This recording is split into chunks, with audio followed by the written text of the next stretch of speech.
Welcome back to our Python tutorial series. Today we are building a super practical project, a command line to-do list app. Whether it's keeping track of groceries, daily tasks or project work, a to-do list is something we all use. So why not build our own? By the end of this video, you will be able to add, view, update and delete tasks, mark tasks as complete, store tasks in a file for persistence, practical file handling, loops and conditions. Let's turn your Python knowledge into productivity.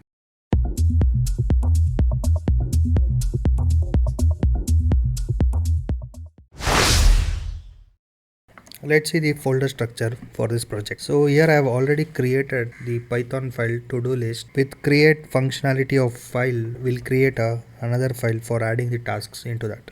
So with open, we'll say tasks.txt. Name our file which will store the tasks as tasks.txt and we'll open it in append mode as file and we'll say pass. Let's save this and execute the code. So on desktop, as you can see, we have created the tasks.txt file. Now let's add a function to add a new task. So we'll define one function, add task, and we'll take the task name from the user. Task equal to input, enter a task, and we will append this task into the file. So to do that, we'll say with open, we'll open the tasks.txt in append mode as file. Now we'll write the content of task into the file. So file.write, we'll add the task. We'll add it in the new line and we'll print a message for the user, task is added. Now let's check this function whether it's working properly. We'll call this function outside add task. So let's execute. So it's asking for enter a task. We'll say task 1, enter. So it says task is added. Let's see the file whether task is appended. As you can see, this is task.txt and we have added the task 1. That means adding the task functionality is working. We have prefixed task with these square brackets because for incomplete we will leave it as this and for complete we will say X like this. So we'll see that in future. So we'll see that when completing the task functionality has been implemented. Now we'll see how we can view the tasks. So we'll define one function for viewing tasks. We'll call it as view tasks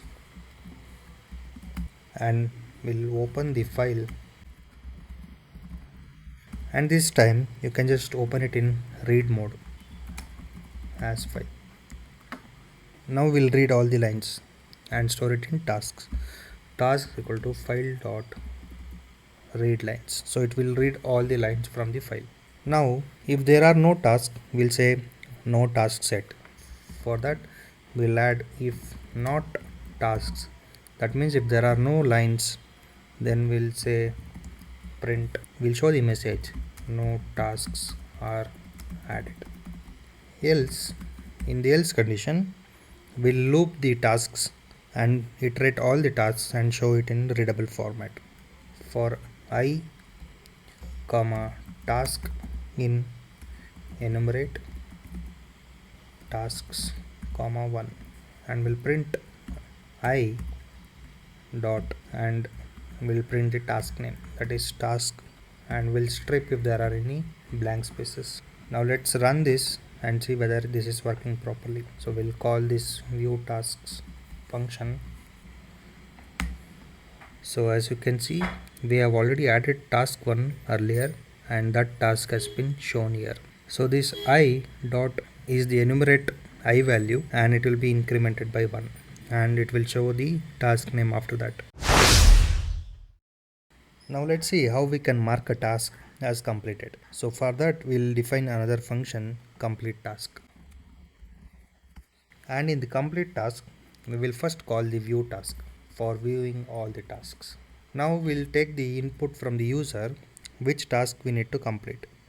So we'll say task number equal to input enter task number to mark completed, and we'll cast everything into integer, and at the end we'll add -1 for indexing because index starts from 0.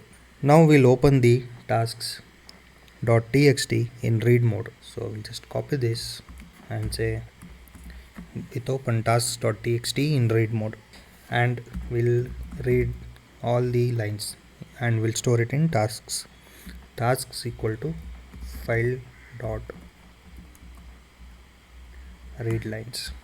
Now we'll add the conditions for completing the task. We'll say if 0 less than or equal to task number less than length of tasks. So this is the condition we are writing for completing the task. So, and inside this we'll say if we have this in tasks of task num tasks of task num equals to tasks of task num dot. Now we'll replace that empty braces with the X mark. That means it says completed. So we'll say replace. Here we'll replace this square brackets with X. So we'll add it in double quote. Then we'll say 1. Now we'll write these updates into the file. So now we'll have to open the file again. So we'll just copy this, but this time in write mode because we have to write something to file. So we'll write file.writelines of tasks. At the end we'll say task marked as completed. We'll add the message for user. So let me execute this code. We'll see what is the result. So I can see the task 1 is there, asking for which task to be completed. So I will say 1. So task marked has been completed. Let me execute this code again.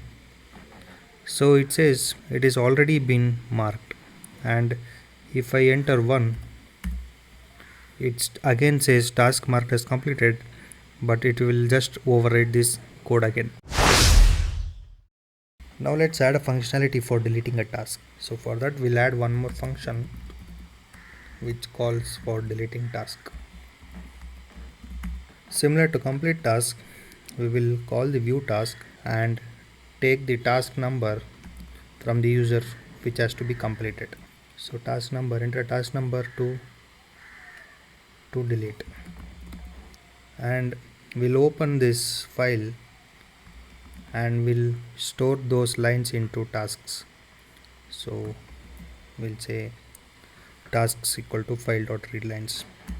Now we'll say if 0 less than or equal to task number and length of tasks.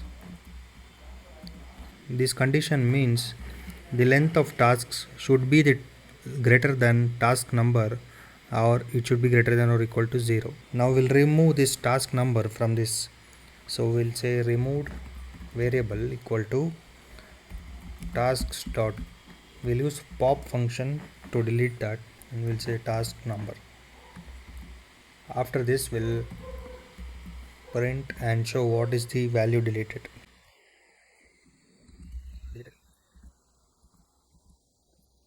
After this we have to write the updated values into the file. So we'll just say tasks.txt in write mode and we'll write all the tasks. So let me run this and see what is the output. So delete task. Let's execute this.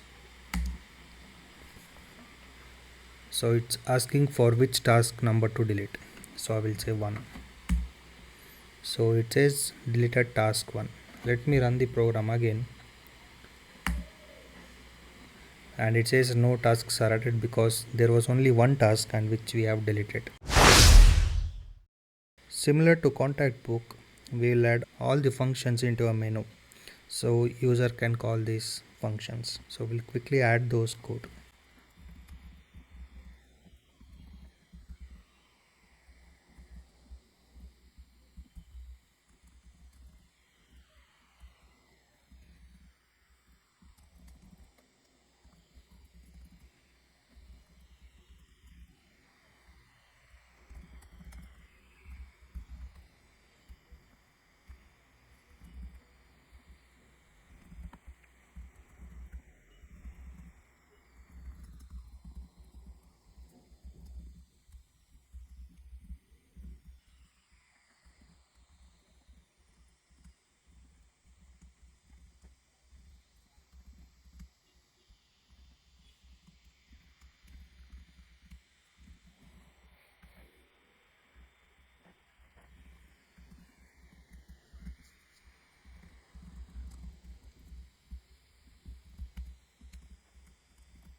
So I have ordered all the options for calling this function. Let me execute complete code.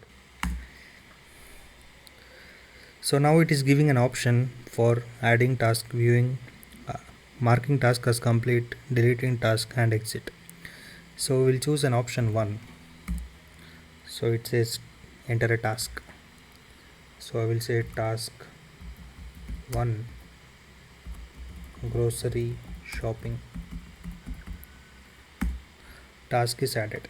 Again the menu is shown.